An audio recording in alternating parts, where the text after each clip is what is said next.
Assalamualaikum warahmatullahi wabarakatuh. Perkenalkan, nama saya Laila Nuraini, kelas 11 SOS 2. Di sini saya akan mempresentasikan tentang pelanggaran hak asasi manusia.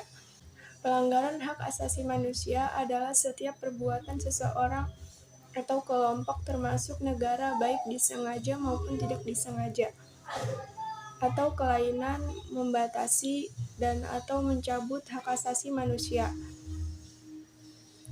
seseorang atau kelompok orang yang dijamin oleh undang-undang dan tidak mendapatkan atau dikhawatirkan tidak akan memperoleh penyelesaian hukum yang adil dan benar.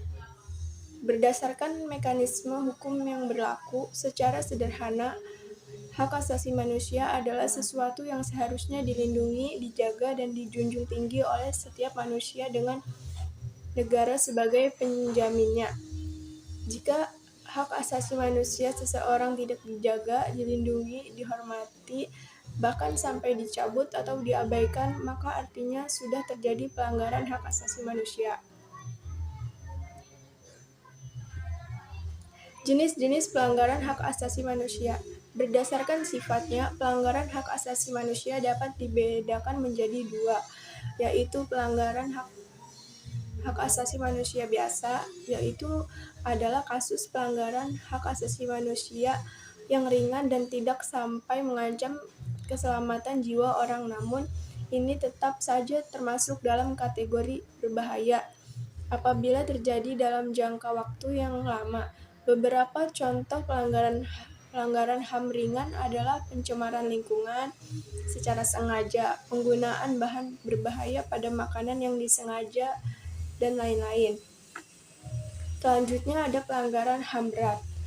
Pelanggaran HAM berat adalah pelanggaran HAM yang mengancam nyawa manusia seperti pembunuhan, penganiayaan, perampokan, perbudakan, atau penyanderaan.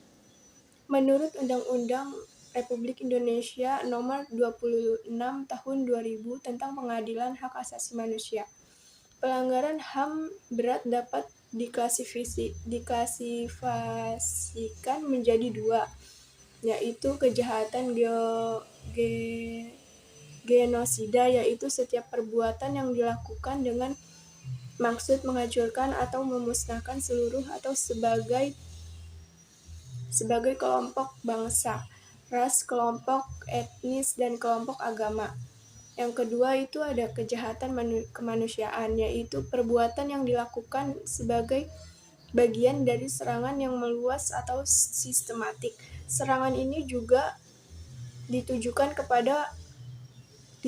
secara langsung terhadap penduduk sipil, bentuknya berupa pembunuhan, pemusnahan, perbudakan, pengusiran, atau pemindahan penduduk secara paksa, perampasan kemerdekaan, dan masih banyak lagi. Seperti poster yang sudah saya tampilkan tentang pelanggaran HAM. Yang pertama, itu ada pelanggaran HAM pasal 1 angka 6 Undang-Undang Hak Asasi Manusia yang berisi setiap perbuatan seseorang atau kelompok termasuk aparat negara, baik disengaja maupun tidak, atau kelalaian yang melawan hukum, mengurangi, menghalangi, membatasi, dan atau mencabut hak asasi manusia seseorang atau kelompok yang dijamin oleh Undang-Undang Hak Asasi Manusia, lalu dikhawatirkan tidak akan memperoleh penyelesaian hukum yang adil dan benar berdasarkan mekanisme yang berlaku. Contohnya itu ada menyekap anak di panti asuhan. Menyekap berarti menaruh tempat yang tertutup, mengurung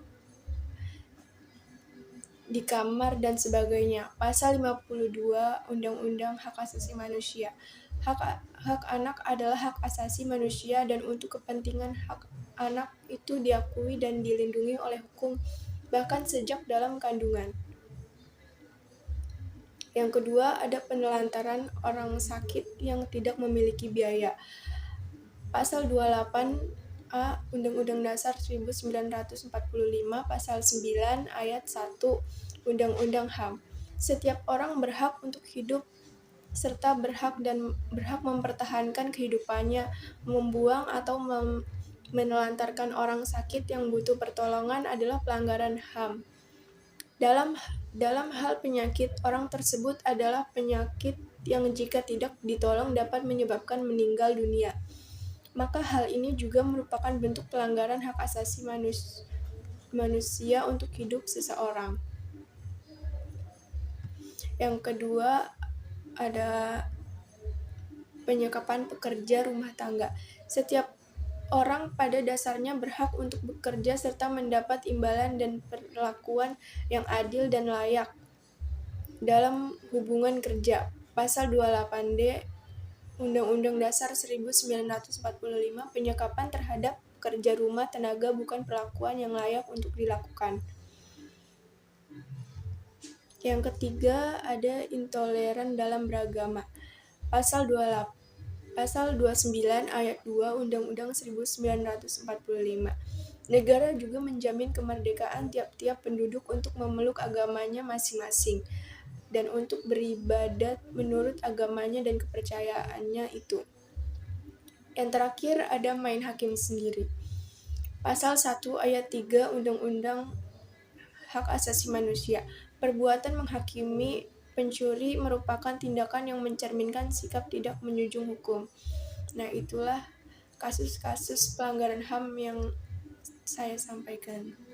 Terima kasih.